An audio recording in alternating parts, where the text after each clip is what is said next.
parties. I don't have the facts on that, but that if they don't say I know that we should stamp it. Not necessarily that. They should stamp it.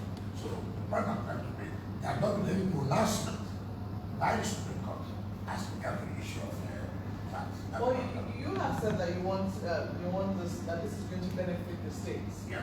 Now, those in the financial sector who have looked at that particular ruling and said, well, it's only benefits about 6 states which are currently contributing, making the bulk of that. And even the way they look at it, the federal government might even be happy with this ruling because after Lagos, the FCT is the second highest city with the highest number of VAT collection, so to speak. How would the FCT be? Well, that's from the breakdown of VAT collection. After Lagos, it is the FCT. So perhaps the federal government also has other taxes that it collects at the borders, and the VAT collects at the border, something about import VAT or VAT related to import. So they're saying that what essentially will happen is that about 30 other states might not be happy with this ruling because they do not exactly contribute a lot to the VAT basket.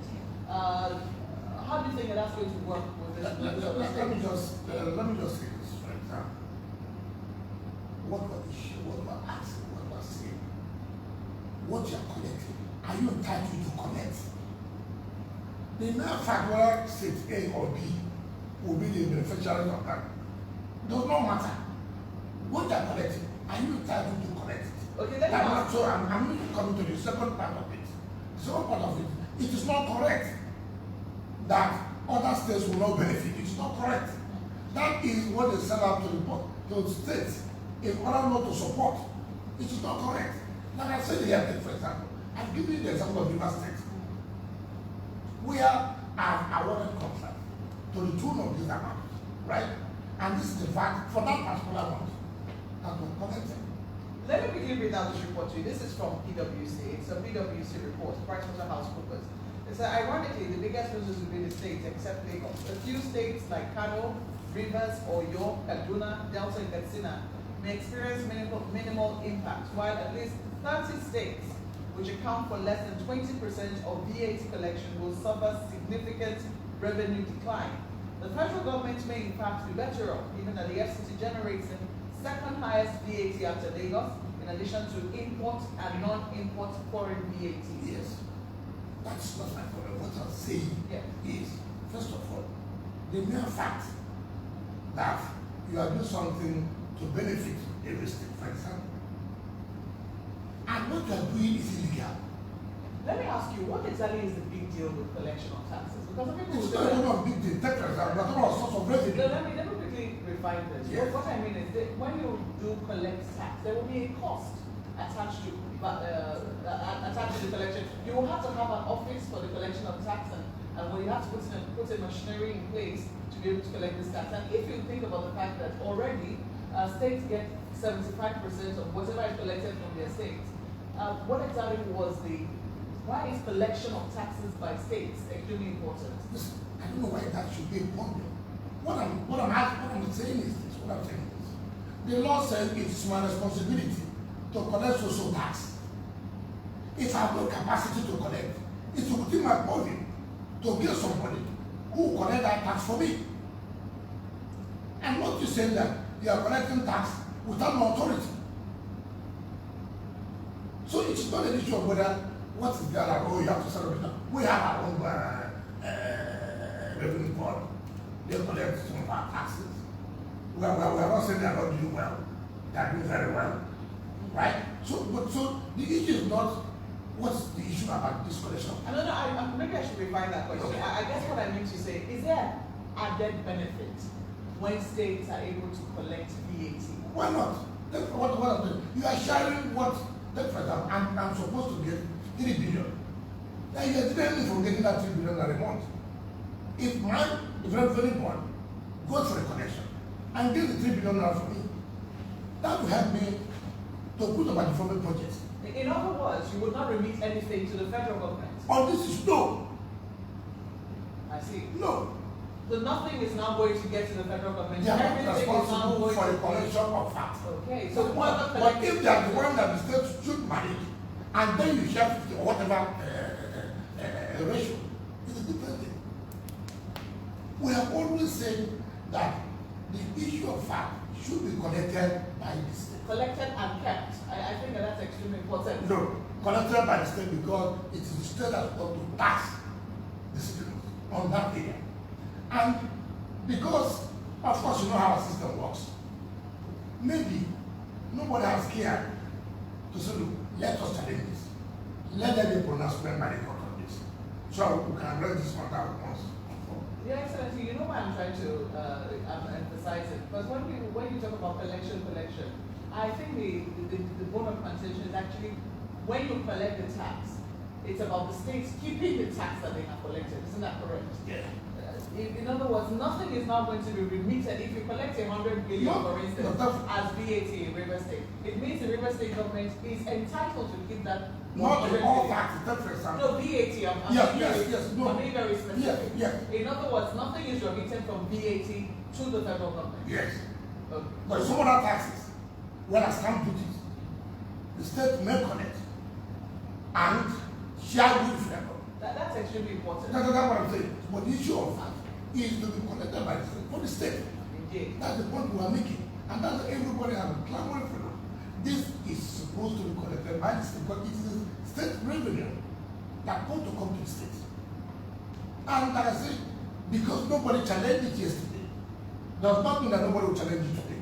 If nobody has challenged it today, does not mean to not be challenged tomorrow. Have you gotten any reaction from your brother governors? I've been called by not less than 20 governors. 20 governors? Yes, not 20 governors. So they don't feel threatened in any way Why would they be by threatened? this judgment? How can they be threatened? I told you this report by Bill, their price whatever. Price water house. Yeah, it is not correct. I've given you the analogy. We have seen VAT allocation everybody when they come out from the farm. And you look at each of the states. Those states are talking about may lose that. I can tell you, if you allow those states to collect money by themselves, they are better off. How far? This argument is just to make some states not to support the idea. There is a divide and rule system. What is the federal government better off? How will they be better off? If they are killing themselves, what's the essence of it? They want to make the states to be profitable. Is that what the federal government is doing? It's not correct. So how far? Somebody collects about 8 trillion. We are here when they say they collected 8 trillion in a quarter.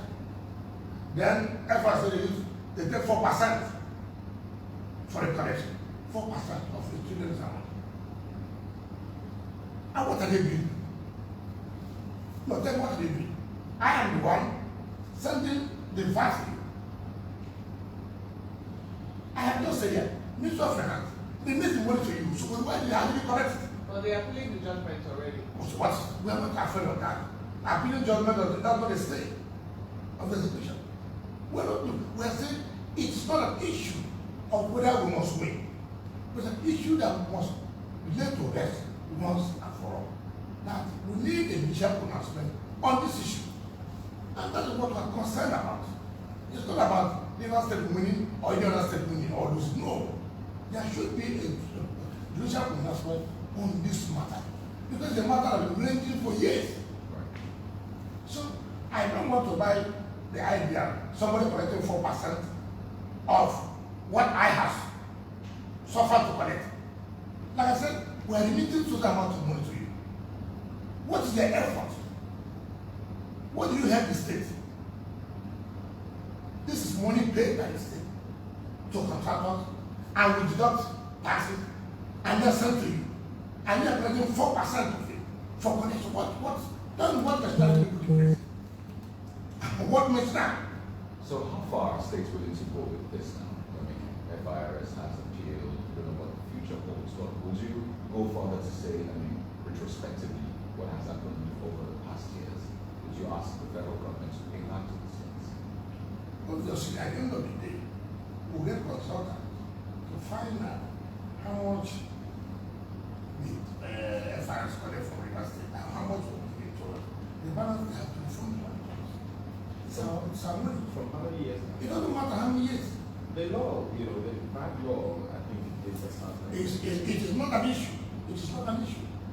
It is not an issue.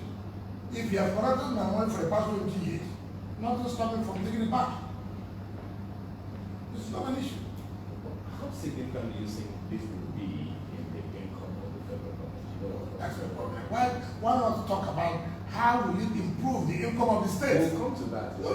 Because you are talking about federal government. Federal government. There cannot be a federal government without states. But you know, state governors also sit in the National Economic Council, and so some of these issues are pretty sure. Who presides over the National Economic Council? So what I'm talking about. So what I'm talking about. So you don't think that this will have any impact, any significant impact on the cost of the federal government? The federal government has a lot of areas to improve their revenue. So many areas to connect. You see, we should not emasculate the states. We don't need to make the state to be better. As it is today, virtually how many states can really survive without wanting to Abuja to beg for one assistance or the other? How many? You had the right time you went to federal government for bailout. You have a flood problem, you run to federal government. Why? Because areas that you're supposed to raise funds, to raise revenue, you've been taken away by the federal government. So it is a successful argument. So states have no reason whatsoever to go to the federal government capping that. No, what we're trying to say, there are some problems you have that the state cannot carry. But virtually now, as it is today, there are no states, apart from one or two states already, that will not rush to federal government to beg it. I mean, what see, there could be some crisis that would be something that you expected, that we don't pray for it. Just take, for example, what's happening in Haiti. Such kind of Natural disaster. natural disaster happens. The state government may not be able to carry it. You need the support of the federal government. But the ones that the state can do, should be allowed for them to do it. That is what I'm making. You don't take away everything from the state and to tell them the beggar steps. No, that's not correct. That's not the essence of federalism. And there's no country that all the federal state that you can say state A and state B are equal. No, it is never done. No, there's no way. You may have an advantage over this above this other state. This state may have an advantage over some factors. So when you say some state will suffer, that is not the truth. But you said to the other time, Your Excellency, that when you remit the facts before the question, you remit the facts to the federal government, the federal government shares it among states, and you who join it here, so to speak, a particular chunk of it gets only a fraction. And some other states which do not remit facts as much as you do, they get participation chunk. That's why perhaps the basis of that PwC report that some states are going to do this. No, I don't agree with that analogy. Take for example, I have said here that whatever each state receives is less of what they collect. That's the point I'm making. You are giving state A, I don't know what's it for example. You said this month you are getting 200 million from VAT to them.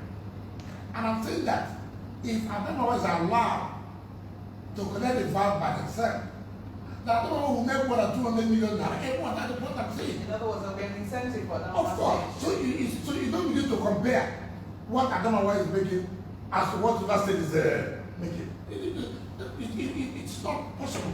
But the point I'm making is that even what they're giving to River State is not commensurate to what I pay out as the fact you're talking about.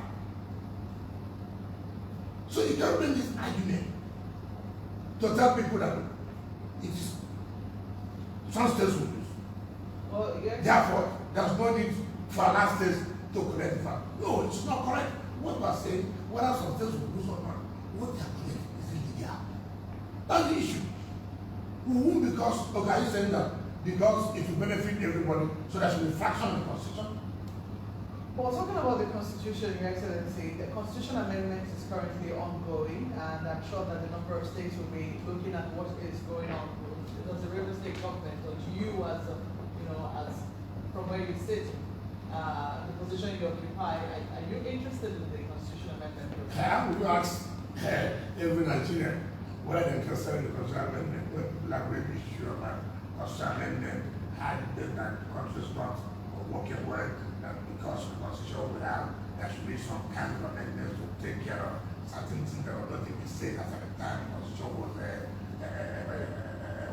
passed. So I'm not talking about being a governor. You are telling me whether I will have an interest. Why not? Why would I not have an interest? That's So so many I'm issues. for a new constitution altogether, but this is particularly on the amendment. So you are for the amendments, not for a new constitution. We are talking about constitutional amendment now. We're not talking about the new constitution. No, not everyone is. on The same issue page with today that. is constitutional amendment. So that's our interest now. Whether people are asking for new constitution, that's not on the table. What's on the table? Constitutional amendment. National Assembly have gone to zones, are going to them to hear the opinion from stakeholders. Fine. States have already prepared their own position. And when the National Assembly finishes, they will return to the State Assembly to concur or say no. It's that time that the state will discuss with the Assembly and say, this is the interest of the state. What areas are fundamental? I will not, okay, generally, Yes. so that I will not want to be specific on what area the state will want, so that people will not think that oh, this view of maybe governors and development. Generally, we're not talking about structure, we're not talking about fiscal federalism, we're not talking about giving a sense of belonging to and I wouldn't have certain percentage at the political offices. So all those kinds of things, we have to have state police, that's it's important to have a state police. So many. Is that something you support, state police, the idea of it? I think today every Nigeria supports the police. I think today structure and whatever is interesting. But whether state police is the thing that was going to be, Are you? I don't think Yes. I don't think that any state, as it is today, will refuse state police. Obviously, the issue of security is very evident. It is indeed. I was just going to ask you if you were confident that those who have raised issue with the process and they think, well, this is not the first time we're having a constitutional amendment process. What big difference has it really made? Are you confident that this time around, at the end of this particular process, we will see fundamental changes that will move us forward as a people? So you see, the problem where I have always said, there's no document you can bring together that can get Africa. So all you do is to continue. Americans have even amendments on their constitution. You must have faith in it. You cannot say today, there should be one document you can say is a perfect document. No, there's not. But as time goes on from time to time, we make amendments. You know why I to asked suit you? the circumstances at that time. You know why I asked you? Because a number of people who are in your political party, as a result of what has been going on with there's been a lot of landmark attempts by this National Assembly to move some landmark decisions. For instance, the PID, which was recently signed by the President, the Electoral Act, which has also come under amendment, the manner in which it has gone. And for a number of people, they say, if this is how the National Assembly is going to handle this, then we do not think anything good is going to come out of But the the difference in this case, Yes. the amendment of the Constitution does not solely lie with the National Assembly. But amendment of the Electoral Act and the rest is their own responsibility. So they could do whatever they want to do. But to the Constitutional Amendment, you require the states.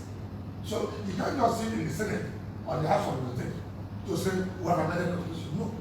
For whatever they have decided, we'll send it back to the states. So the states can say, no or yes. So nobody should have that fear. And so the states have a role to play. Unlike the amendment of the Electoral Act and the amendment of the Petroleum Industry Act. So those things are different. Yeah, Your Excellency, another leg to the question of the asked is the issue of trust. Do you think people still trust the process? The process has not, the process has commenced. You see, if it is a situation where the National Assembly solely will decide, I don't think that we'll have that trust. But the confidence we have today that the amendment of the Constitution will get to the states. But if it is solely the responsibility of the Assembly, I can tell you, go home. But Nothing will come out of it. But if the responsibility of the National Assembly to amend the Electoral Act. Yes, it is their responsibility. You make it seem like as if the states are united and they are just one entity. Let's not forget that each state is going to have its own interest, and you will need two-thirds. But two, they're also on that's what I'm saying. Yes. You require to talk to pass it. 24 to Yeah. 24 states to pass it. There are so many issues, clause by clause. Are you confident that states will be able to muscle that amount? You see, take for example now, the federal government may not be support of state police. We have to talk of the state and say they need state police. So in that case, state police will pass. There are other issues that you may not pass because these are done clause by clause. So whichever way, if the tutor is in support of this, so be it. But the point I'm making is that at least the states have a role to play as regards the constitutional amendment. Unlike the Electoral Act, we are not shouting and they said, to hell with you, we'll do whatever we want to do. But what transpired, or a number of people raised valid reasons about how network is not exactly very good in their areas. I mean, let us tell ourselves the truth. You see, there are things that I tell people that irrespective of the fact that you came to the point of party. The party is a variable that will lead to a particular destination, right? We're talking about what is good for Nigeria. We're not talking about what is good for the party. I can't believe it in this today Nigeria, in today world, that anybody comes and send the National Assembly will vote against the transmission of results into the I can't believe it. I can't believe that. I can't believe it. Listen, even if my party says this is what they want, is that what is suitable for Nigeria? We're talking about how we will conduct credible, transparent election. Mr. President gave Nigerians the assurance that one of the legacies he will leave is to make sure that Nigerians will have credible, transparent election. And one of the steps to show transparency is let the results be transmitted electronically.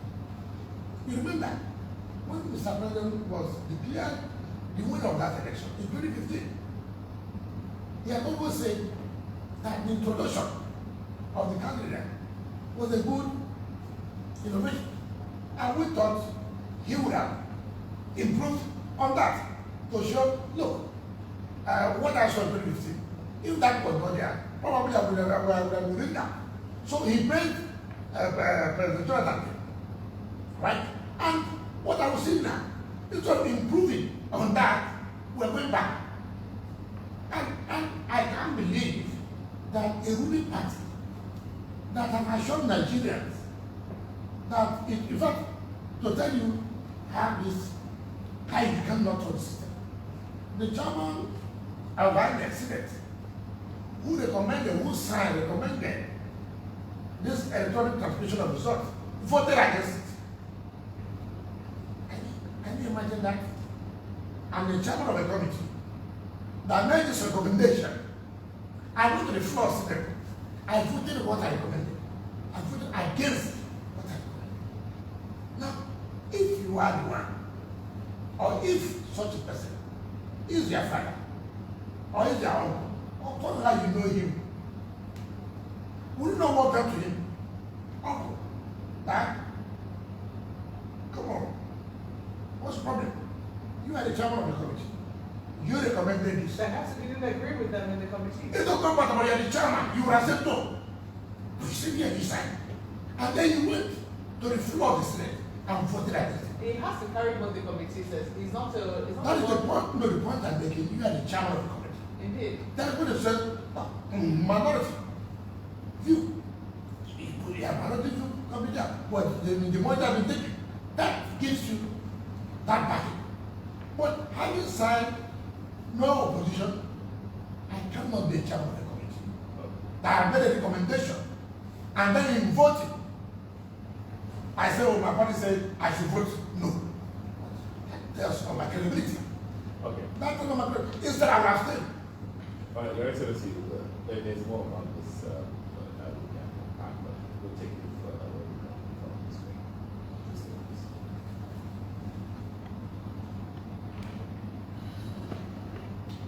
I mean, yeah.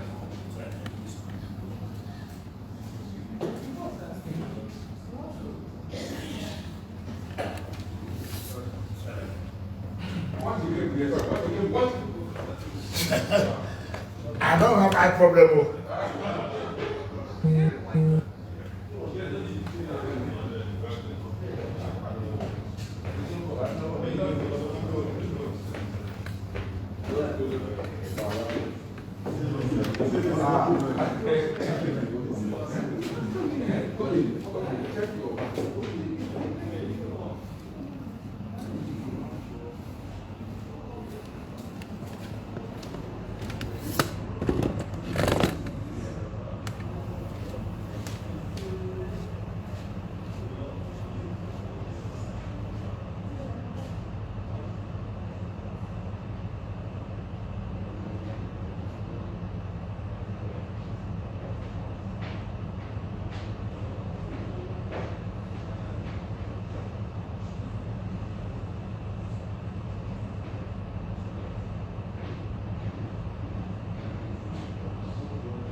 Parties spending for me has nothing to do with accountability.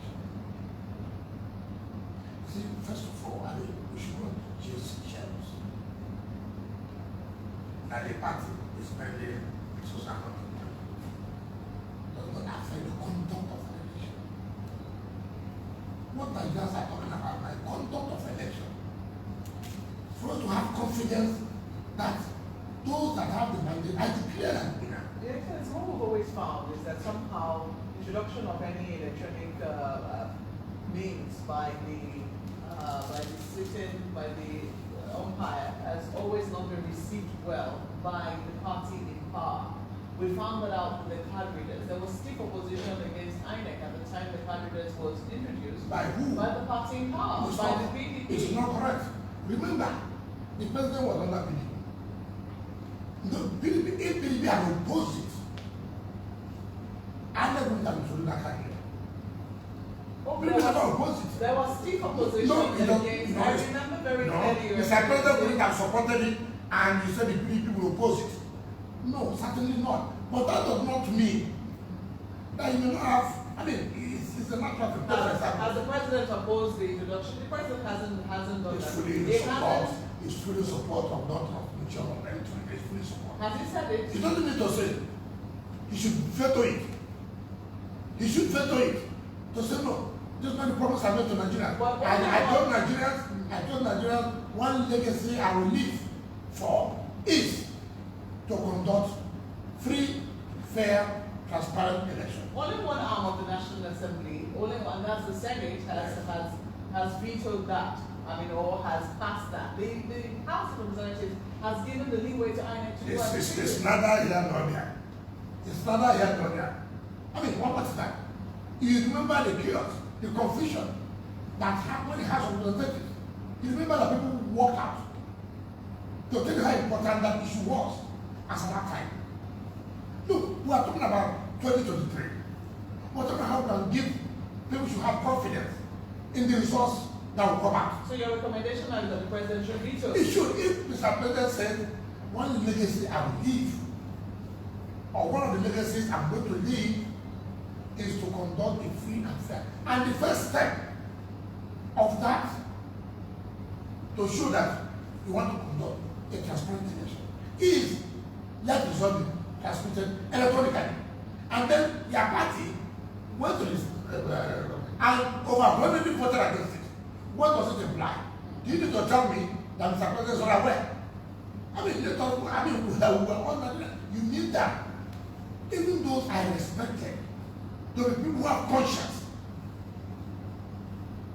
to the point that where a chairman who signed the recommendation even voted against it, because they are now being party politics against interest of Nigerians. Well, let us play a hypothetical situation. Assuming the 2023 elections were here now, is your party ready? We've seen enough shenanigans around the inner workings of the party. You spent a huge chunk of time in Abuja recently over what has been happening in your party. Is there a resolution now? What's the problem in our party? Are you saying there was no rumbling in your party after the end of the UC to resign? You are the journalist. You get information more than us. You are the party member. No, but because why I said so, you remember, you people said I stopped the BOT meeting when I got to the BOT. I which is not correct. I said I don't have information you have, well, so I'll be able to explain. There were reasons why you were at the BOT meeting. Because as a member of BOT, a meeting was called. Indeed. Yeah. I mean, this is not the first time BOT meetings have been called. I'm sure those who cover the PDP know that. When BOT meetings are, well, they know the usual. They have never covered the BOT meeting, they only covered NEP meeting. Okay. Yes. Well, you were at this BOT meeting, and there were several meetings held back to back, isn't that correct? And there were over issues in your party. Eventually, you had to read out the resolutions that were reached at the end of the day. You see, now you are coming out. Because when you say problems with the party, I think you should be specific. And so let me know the area I'm talking about. Obviously, are there many problems in the party? No.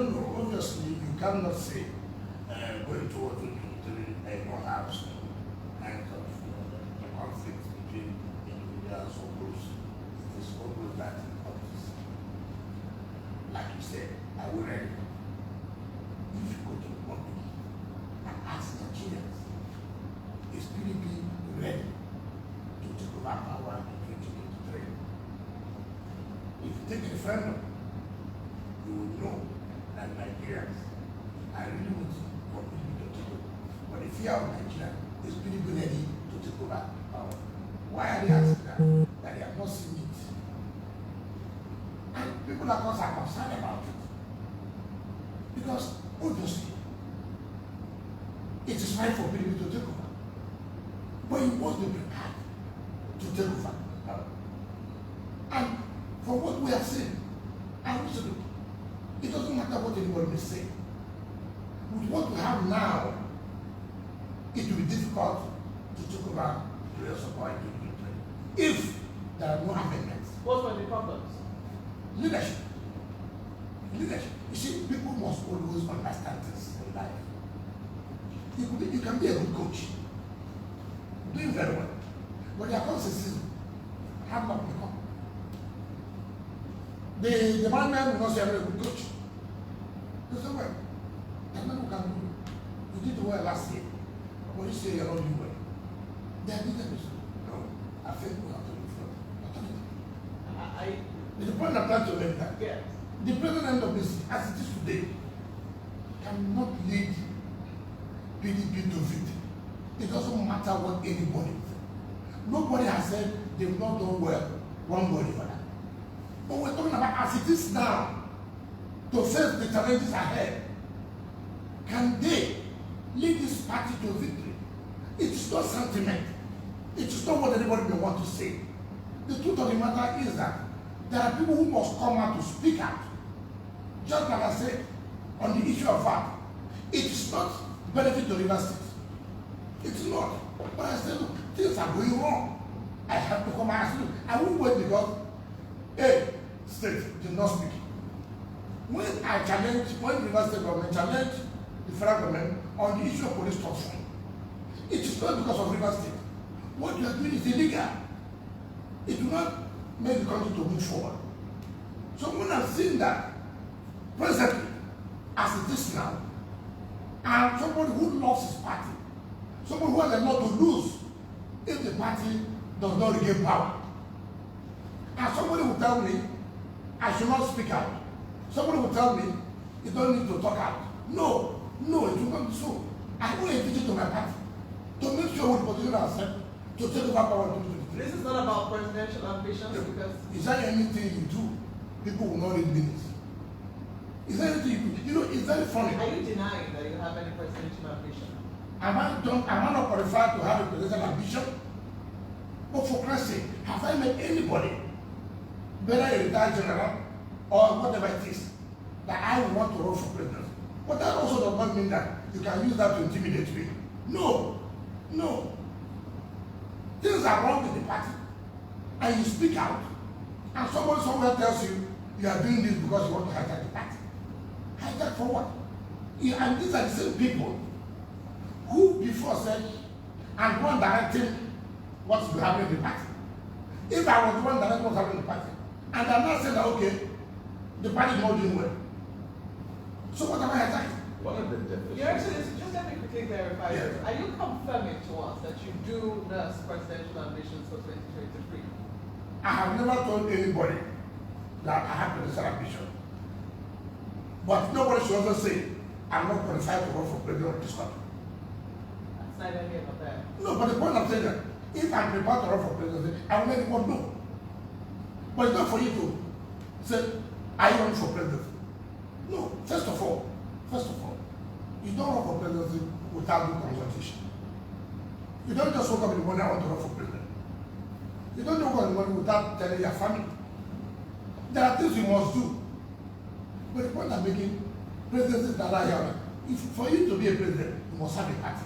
So this morning, So when you don't have a party, how do you run for president? So first thing first, keep your party in order to make sure they can face the challenges now. It is not sentiment. If the party is not in order, what is the president that you're going to run? Tell me. So this you're not morning- ruling it out. You're not ruling it out. Ruling what out? Presidential ambition. I have not told you I will run. Now I'm not told you I will not run. Maybe let me try to simplify this for Nigerians. This morning when you woke up, did you have a presidential ambition or do you have a presidential ambition? This time when I woke up this morning, when I I said you cannot just wake up in the morning and say I want to run for president. So this morning Yes. when you woke up, Yes. you have it in mind that I'm running for president. No, I did not. But I don't mean that tomorrow I will wake up and will have. Interesting. Now you talked about the But as I this morning, Right. I don't have that. But that don't mean that tomorrow I will not have. I'm sure you keep us updated. Of course, That changes. as long as, like I said, it is not, you see, the problem we have in this country, and I must say it. You remember, if you can take a man back, when Ahmadu Sharif, Muhammad Sharif was the caretaker chairman, he was afraid, oh, it was the governor of Rivers State that brought him, which was not correct. But you see, there are people by their own creation, the way God created them. They can't see things going wrong and make it right. You don't need everybody to like you. Say what's right and move on. When I saw that Modi Sharif was trying to crumple our party, I said no. We challenged it, we fought it, and rescued our party. Nobody then said they wanted another party. Some people do. Take for example, no matter the way you practice. If, as a referendum is, you are in leadership of the party, you are not that big about the policy side, but you go to this. You are not members of any party, but are members of the public. In your own mind, tell me, do you believe that PDP is ready to take over? You are not members of any party. But frankly speaking to yourself, as it is today, if you take a referendum in take a referendum for the public, will you not see the result will be no? But if you take a referendum to Nigeria, do they want PDP? Yes. I think Nigerians want good governance. No, sorry. First of all, because the present party is not providing the good governance, is not providing Nigeria. So Nigeria is alternative. And the only alternative as it is today of any other political party is PDP. Yeah, Forget about it.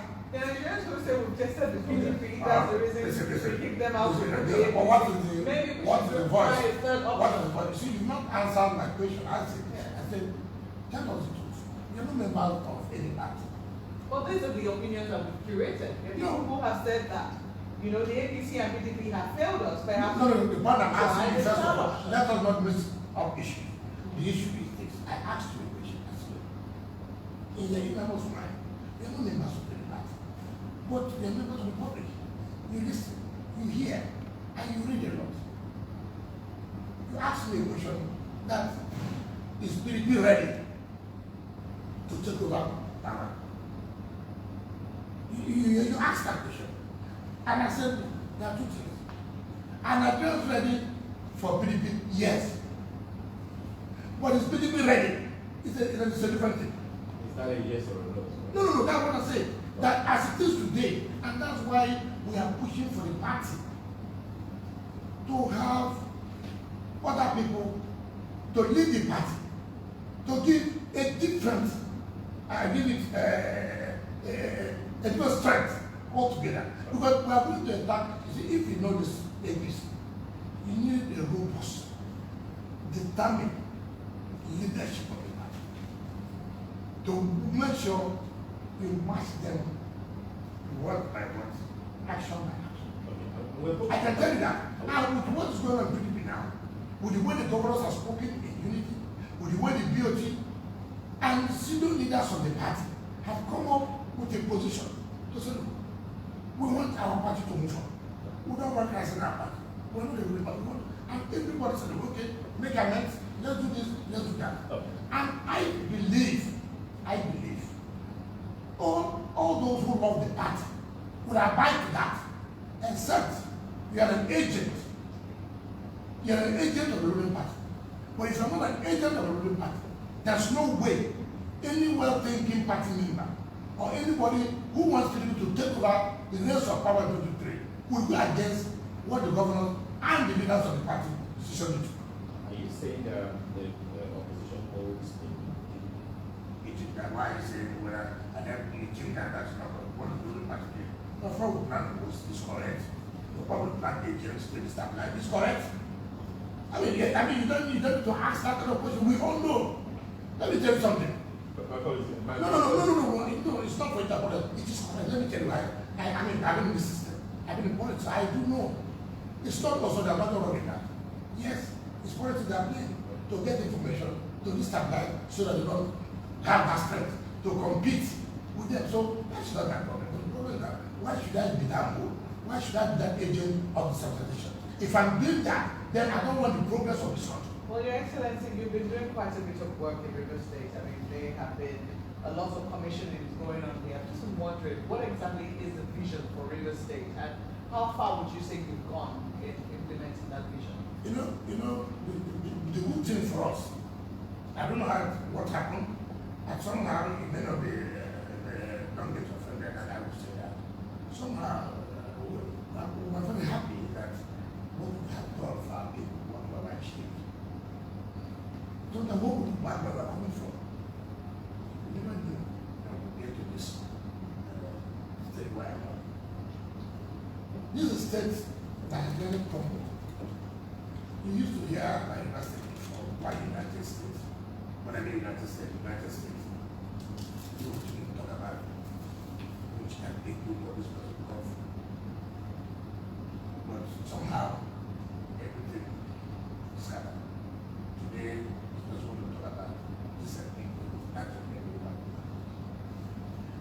state that people love to come is to hear university and the city. A state where opportunities are common, where our people will get jobs respectable way. But all of that, and so with that, one thing we must do is to bring back the state of what it used to be. A state where we see ourselves as one people. A state where we see ourselves that the development of our state is more paramount to us for the future of our youth. So for you, the infrastructure development which you're developing is to also foster ethnic unity? No, foster ethnic unity to create development in other areas. For example, how do I get to, if you are passing, now for example, if you are going to, okay, if you are going to go here, if you are going to go, you must pass through my local government by road. They get to the which is the way, and until they may get to tire, and that's the thing like that. And there's no rule in my area to get to them. And then the person can come into my area and terms of either training or to other higher other activities. And by providing that road, first of all, we've tried to create a kind of bond between that local government and this local government in terms of economic activities. Right?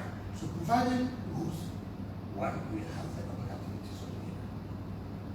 But it attracts a lot of infrastructure. How will the company will take place when they are going? It's not the duty of companies to create roads.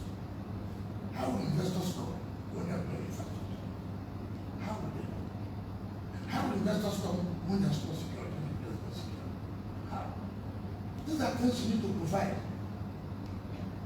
to attract investors to area. People talk about what's on this road when there are no companies coming, and when there are no companies. I ask them a simple question: how will the company come when the basic infrastructure is not working? How will they come? But when you provide this basic infrastructure, then the companies are willing to come, like they are coming back to the state. But the first one go there. One of the things you identify whether you are doing well or not is hygiene. As I said, when I came on board, the idea was 4 billion naira, 5 billion naira. As I speak today, we have been between 9 to 10 billion. In spite of the downturn in the economic population, that tells you our efforts. So I can any day. So within these 6 years in office, welcome. Extremely well. So it's not for you. I mean, one of the things that people will be measuring the indices with are the indices in health, life expectancy in River State, for instance, the rate of unemployment. I was thinking that perhaps part of the reasons why you're doing this development is also to be able to tackle some of these indices to bring them to a significant Take for example, issue of unemployment. Now, companies are working. They're employing. For example, if you have, like, say, tax contractor, for example, right?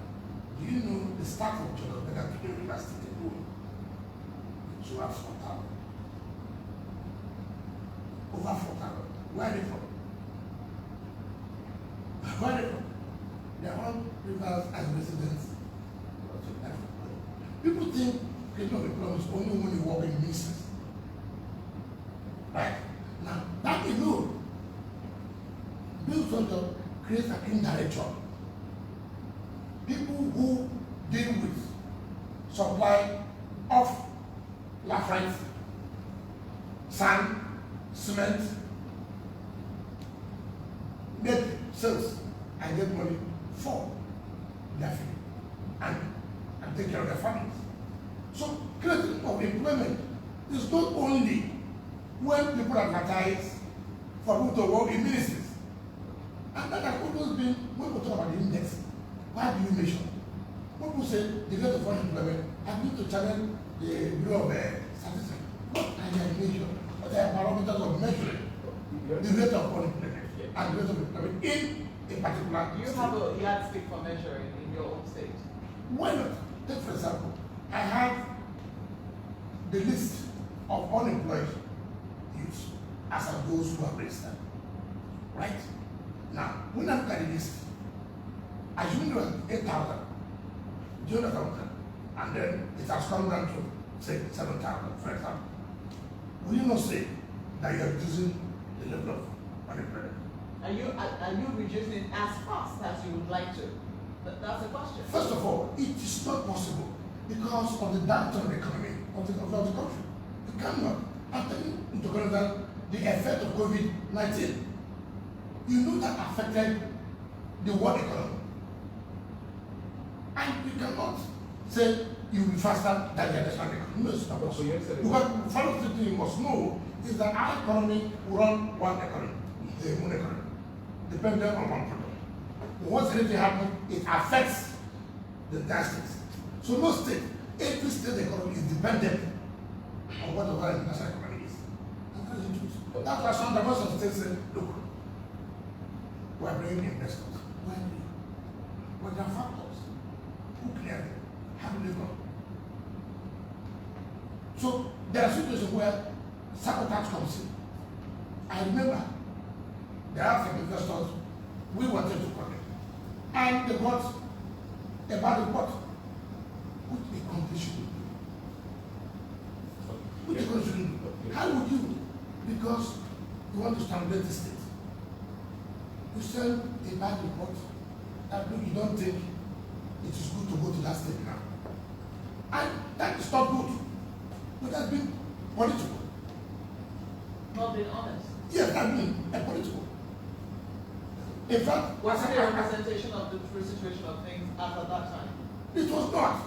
But even as I speak today, when you look at the security situation in the country, you will know that even State, comparatively, you can't hear this number of people have been killed. This, that does not mean that you won't get one or two crimes committed in the state. Right? But you cannot. On daily basis, there are things you used to hear. Military, courts fighting, killing, and this and that. Right? It's no longer the case in the state. It's no longer the case. Where you say, oh, 10 people were kidnapped on the road going to work and this and that. Have you ever been hearing that again? But your Excellency, You can, and it takes effort of the state government, partner with security agencies, to provide security for the people of the state. one of the things, Your Excellency, that I always want to find out as we practice on is these are amazing things that we have but the challenge on the minds of a number of people will be how these things will be sustained when the term expires. I mean, you also understand that government is continual. Are there systems put in place because we have several infrastructure, federal structures, infrastructure, state infrastructure, that after the tenure of the government at the time, it just tapers out of so are there systems to monitor the system. When it's a system, which is one thing I find out in this country, when I came on board, when I got the there should be projects that are partner. But I said no. These projects want to complete it. In my first term, I can read them out as I sit here. I can read them out. Why would I abandon some project? Simply because it was not awarded by my government for the benefit of the people? It depends on you and how you see a state. If you see a state as not a personal property, if you see a state as for everybody, you will not say because Mr. Wike is no longer the governor. Whatever good thing he has put in place should be set aside. So when he said sustainability, I agree. Sustainability will also depend.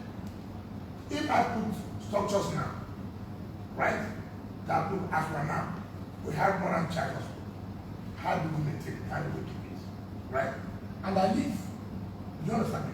Another person comes and he may think that I'm in no priority, which is wrong. because we have not built in our system, we don't build institutions. I thought the problem we have in Nigeria today, we don't have an institution. Because it's a bill. Take for example, if the governor is not around, nothing happens in the state. Is it what's supposed to be? Is that the case in your state? It is everywhere by the system run.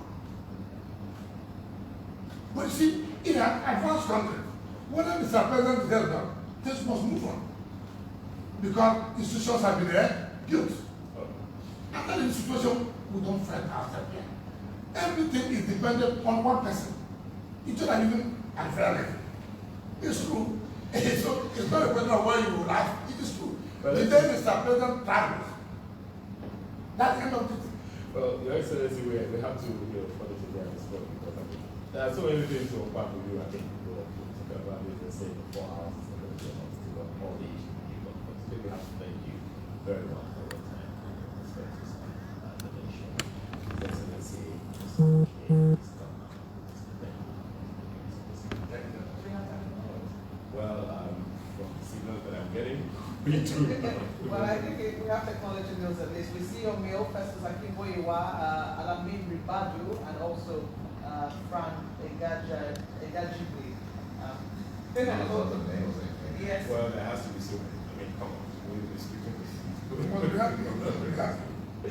Well, that's the show this morning. Thank you so much for your time, for listening, and for allowing us to be a part of the morning. Thank you for your contributions. I'm Wike. Thank you, sir.